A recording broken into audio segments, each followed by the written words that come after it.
আসসালামু আলাইকুম ওয়া রাহমাতুল্লাহি ওয়া বারাকাতুহু। আলহামদুলিল্লাহি রাব্বিল আলামিন আসসালাতু ওয়াসসালামু আলা সাইয়্যিদিল আমবিয়াই ওয়াল মুরসালিন ওয়া আলা আলিহি ওয়া আসহাবিহি আজমাইন। আম্মা বাদ। সম্মানিত দ্বীনী ভাই বোনেরা, আজকে আমরা জানবো সিজদায়ে সাহু সম্পর্কে। সিজদায়ে সাহু কখন করতে হয়? সিজদায়ে সাহু নিয়ে আমরা অনেক সময় দ্বিধাদ্বন্দ্বের মধ্যে থাকি। বিধায় এই মাসআলাগুলো যদি আমাদের জানা থাকে যে সিজদায়ে সাহু কখন করতে হয়, কিভাবে করতে হয়, যদি এই মাসআলাগুলো জানা থাকে তাহলে নামাজের মধ্যে আমাদের ভুল হবে না। সিজদায়ে সাহু ওয়াজিব হওয়ার মৌলিক ৭টি কারণ আছে। সিজদায়ে সাহু ওয়াজিব হওয়ার মৌলিক কারণ ৭টি।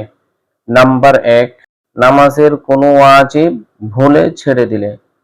নাম্বার ২, নামাজের কোনো ওয়াজিব ৩ তাসবিহ তার চেয়ে বেশি সময় বিলম্ব করে আদায় করলে।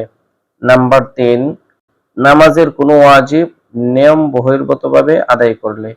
নাম্বার ৪, নামাজের কোনো ওয়াজিব ভুলে নিয়মের অতিরিক্ত আদায় করলে।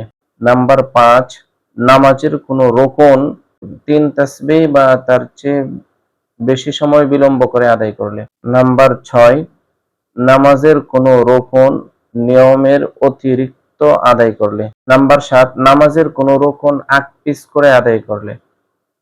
তো এই ৭টি কারণের যেকোনো একটি কারণ যদি সংঘটিত হয় তাহলে সেজদায়ে সাহু ওয়াজিব হয়ে যাবে। তখন আমাদেরকে সেজদায়ে সাহু করতে হবে।